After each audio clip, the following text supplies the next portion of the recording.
Hey guys, Mike Shamon here, and what I'm going to do today is just show you how to easily make a menu in WordPress.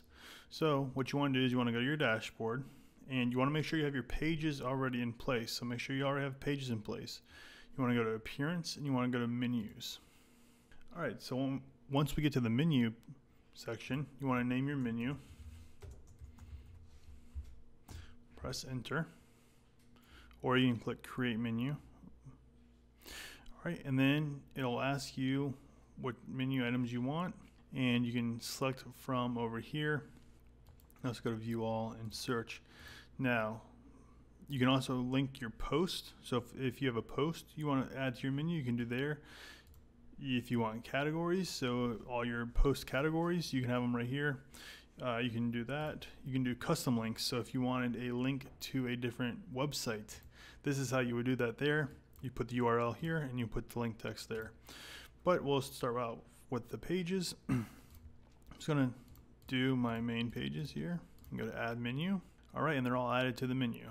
So if I go to Save Menu, and if we go back to our page, this is my page. I don't have any menu here, okay? Now, what you have to do is you have to add it to your main navigation. So this section right here may be a little bit different depending on the theme that you're using. And then once you do that, you go to Save Menu. And now I should refresh my page and my menu should be right up top here. Alright, there's my menu.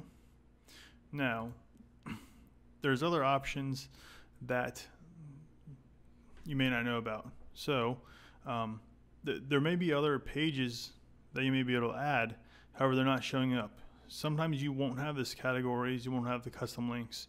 So what you need to do in that case is you need to go right up top here to the screen options.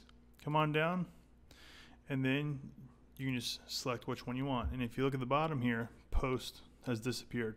If you click that, it reappears. So there's other options depending on your theme. A lot of this depends on your theme. Okay. And now say I want to make under my resource, I want to go to a different website. So what I would do is I would just put the link of the website here. Okay, I would just copy and paste the URL and then name this special links or whatever you want to call it. Just go to Add Menu, and there it shows up as a custom link. Say I want this to be underneath Resources. So if you scroll over Resources, this special links item will appear.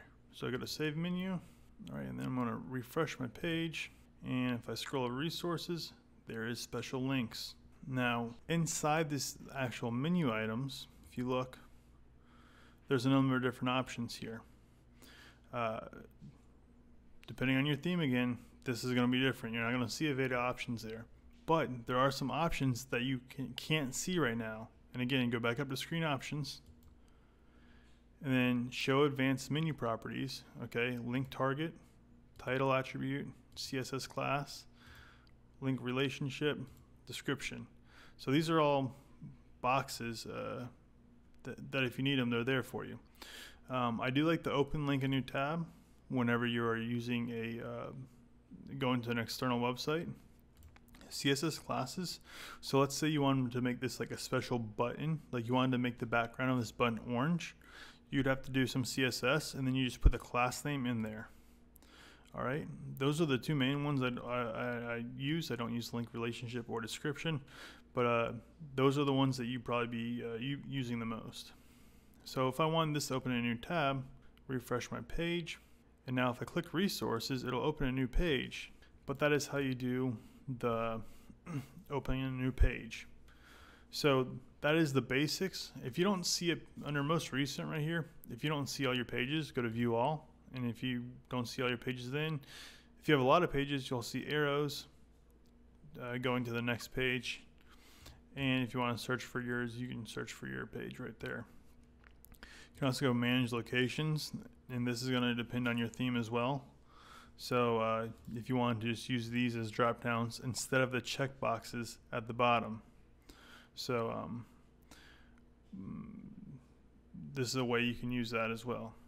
So alright guys, well I hope you enjoyed this this video. Go ahead, hit the subscribe button down below. I really appreciate it, and we'll see you in the next video.